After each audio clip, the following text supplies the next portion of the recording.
وما خلقت الجن والإنس إلا ليعبدون.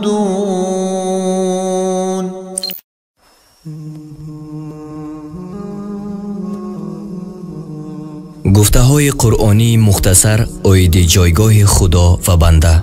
از اولین پیامبر آدم صفی الله تا آخرین پیامبرمان حضرت محمد صلی الله علیه و سلم صحیفه ها و کتاب ها نازل شد. کتاب تورات بر حضرت موسی پیامبر علیه الصلاة و سلام، زبور بر حضرت داوود پیامبر علیه الصلاة و سلام، انجیل به حضرت عیسی پیامبر علیه الصلاة و سلام و قرآن مجید بر پیامبر محمد صلی الله علیه و سلم و به باقی پیامبران قبلی صحیفه ها نازل گردیده. هدف نازل این صحیفه ها و کتاب ها تنها دو مطلب است: جایگاه خدا و جایگاه بنده. جایگاه خدا کبریا و جلال و عظمت است و جایگاه بنده تواضع و فروتنی و خاکی بودن است. این همه پند و حکمت و قانون های الهی با واسطه ملائکه ها و پیامبران بر ما رسید. انیقترش معلومات این صحیفه ها و کتاب ها همه با پررگی با مضمون کامل در کتاب قرآن درج شده است.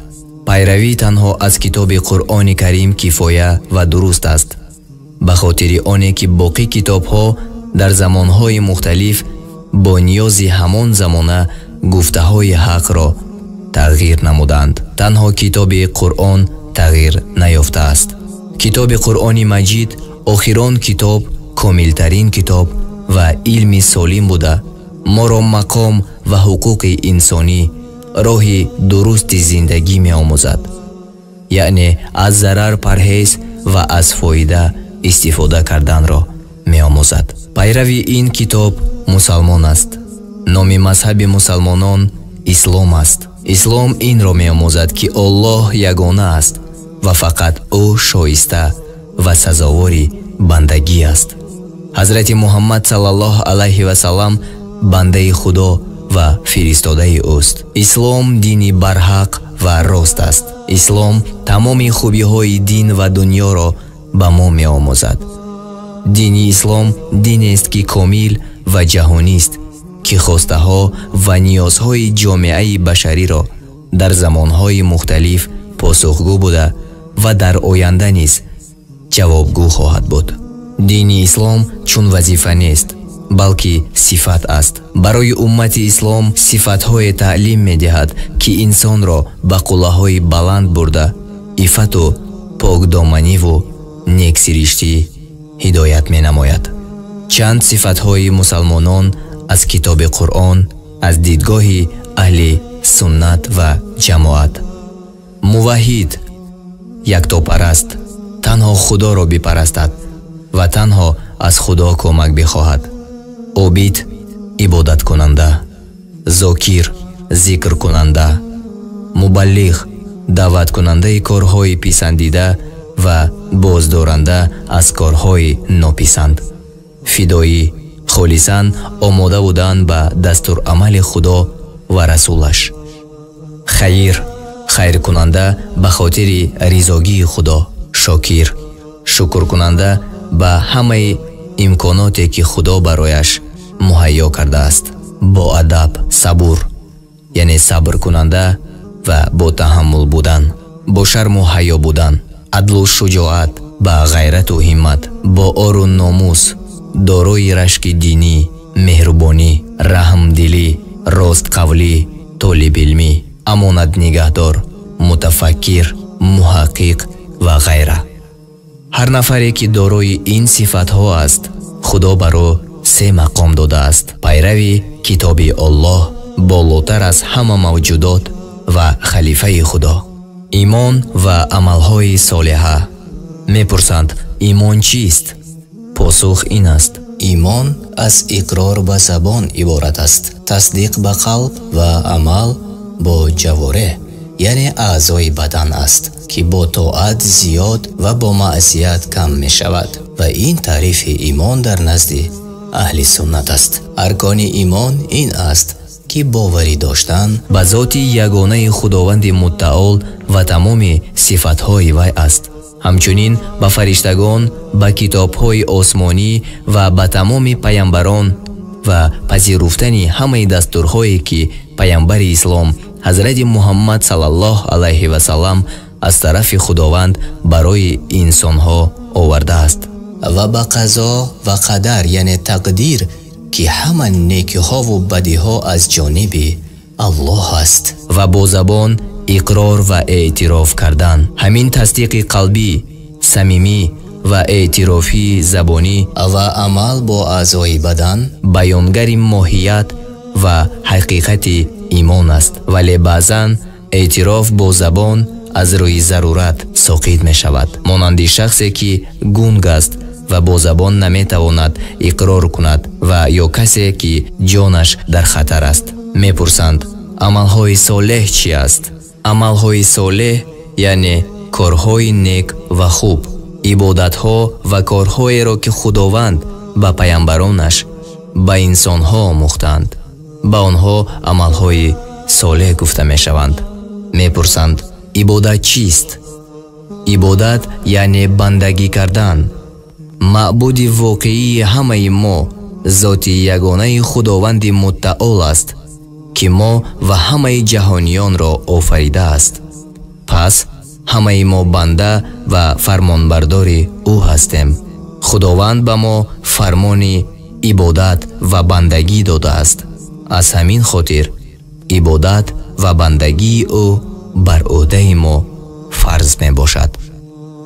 می پرسند خداوند به کدام از مخلوقات خیش فرمان عبادت داده است؟ خداوند به انسانها و جنها فرمان عبادت داده است و این دو نوع مخلوقات را مکلف می گویند.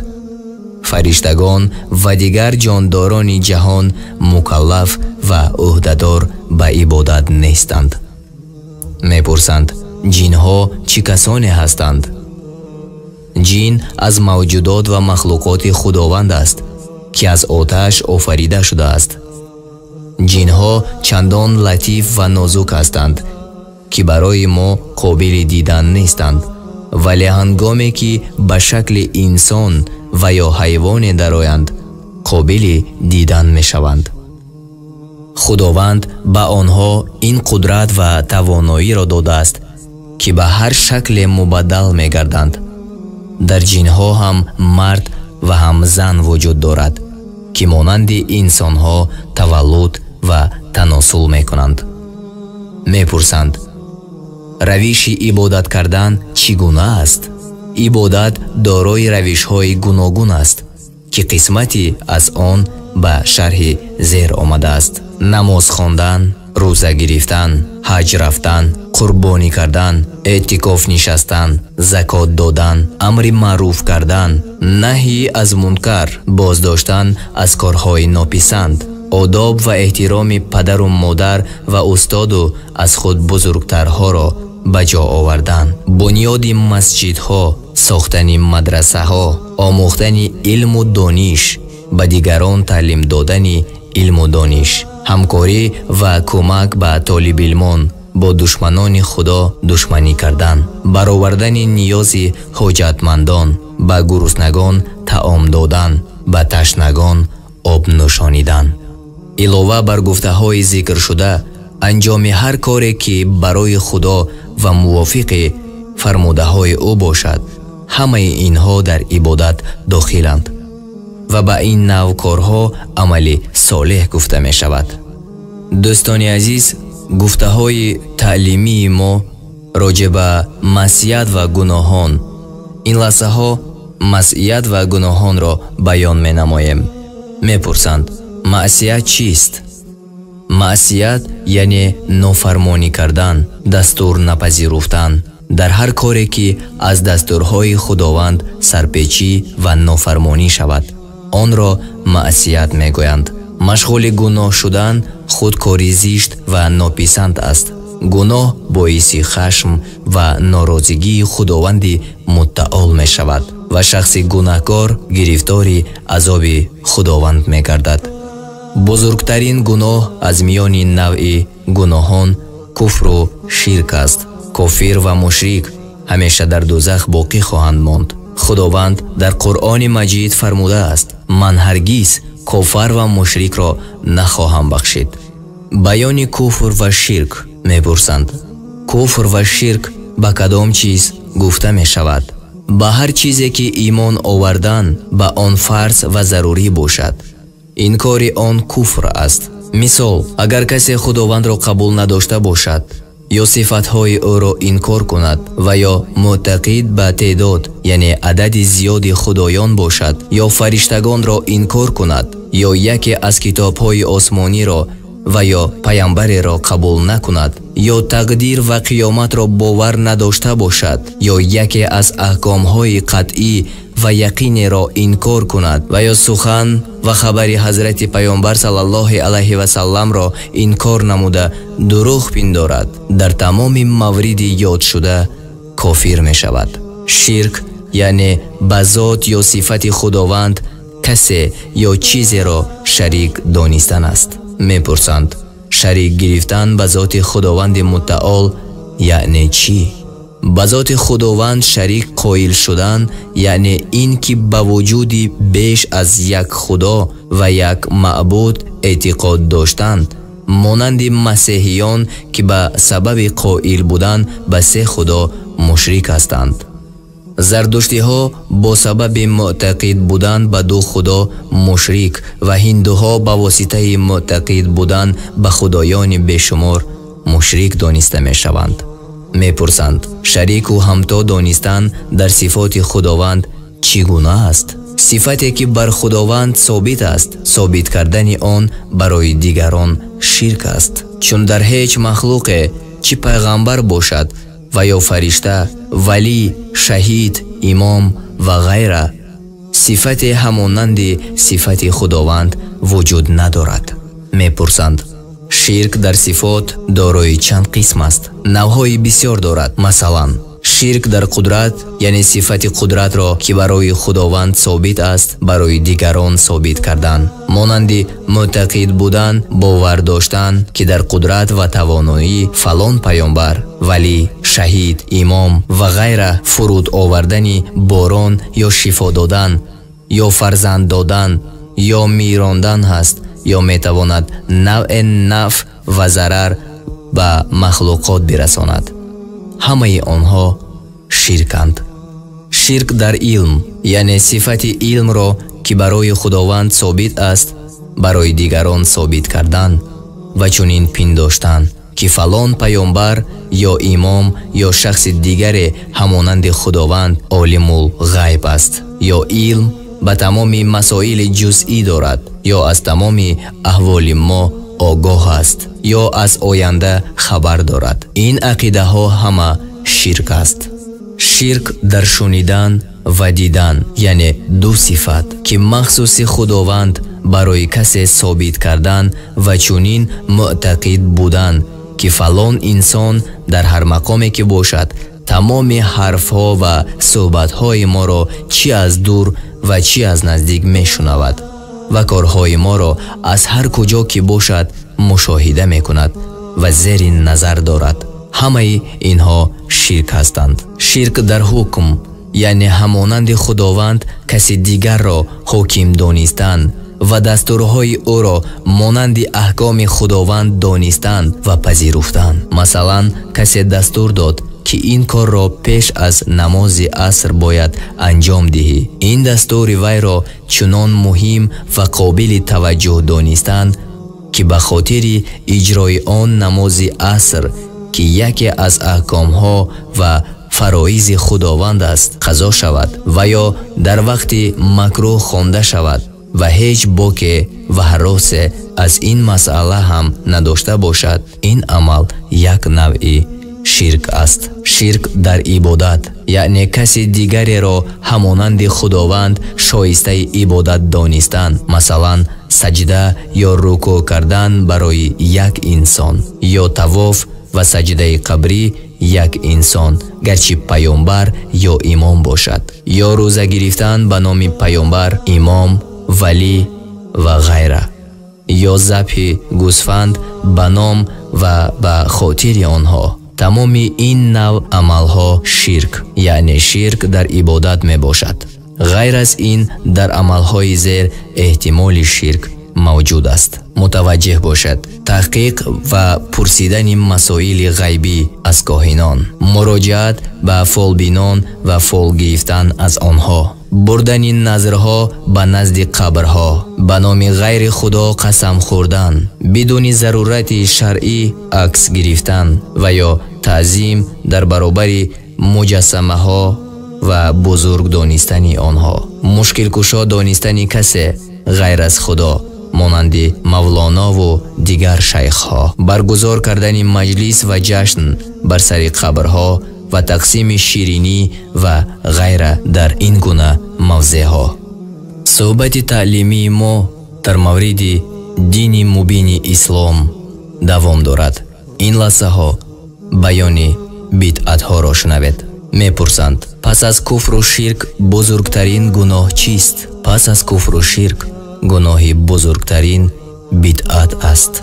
بدعت به آن اعمال گفته می شود که اصل و ریشه آنها در شریعت وجود ندارد، یعنی از قرآن و حدیث های پیامبر صلی الله علیه و سلم ثابت نمی شود و در زمان صحابه، تابعین، تبع تابعین و عامه هم وجود نداشته است.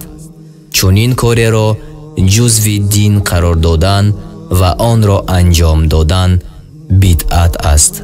بدعت بسیار زشت و نارواست. پیامبر صلی الله علیه و سلم بدعت را مردود دانسته و اهل بدعت را ویران کننده دین گفته فرمودند. هر بدعت نوع گمراهی است و گمراهی آدمی را به سوی جهنم پیش خواهد برد.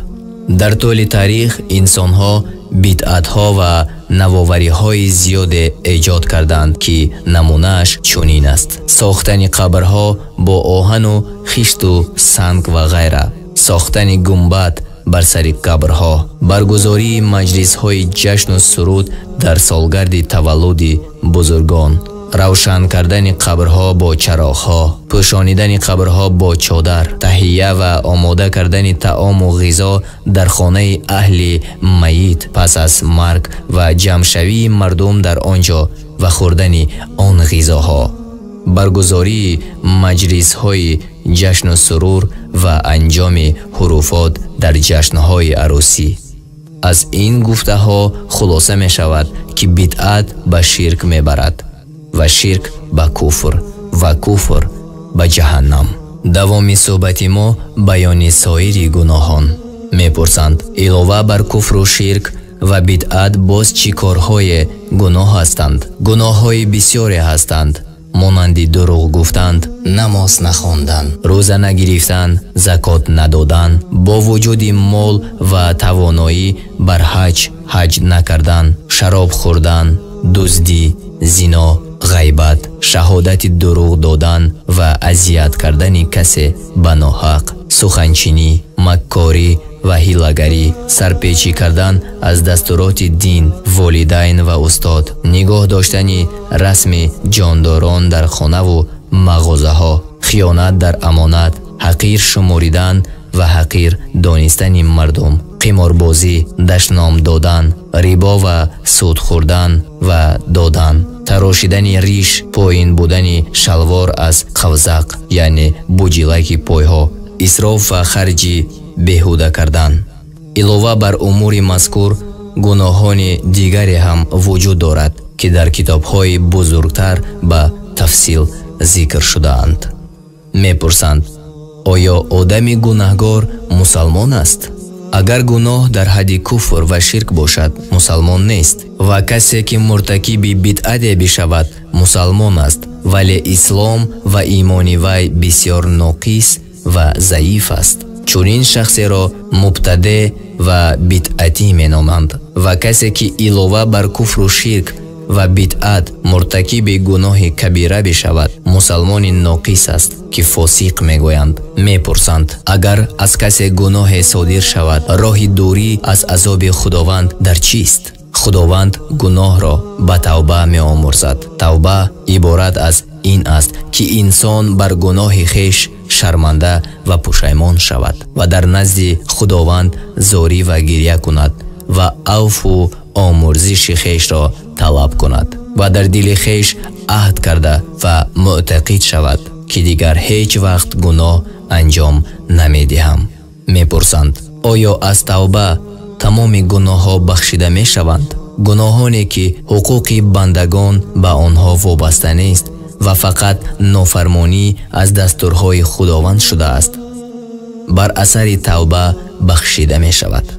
زیرا توبه واقعی از کافر و مشرک هم قبول می شود و کفر و شرک را از بین می برد. البته گناهانی که در نتیجه نافرمانی و دخالت در حقوق بندگان باشد، مانند خوردن مال یتیم، به کسی تهمت زدن و یا به کسی ظلم کردن و غیره، چونین گناه را حقوق بندگان میگویند که فقط با توبه محض بخشیده نمی شود، بلکه لازم و ضرور است که نخست حقوق بندگان را پرداخت کند، آنگاه در حضور خداوند توبه کند، گناهش آمرزیده می شود. توبه کردن تا کدام وقت قابل قبول است؟ توبه فقط در هنگام موت که فرشته مرگ فرا می رسد و نفس تا به حلقوم می رسد قبول نمی شود.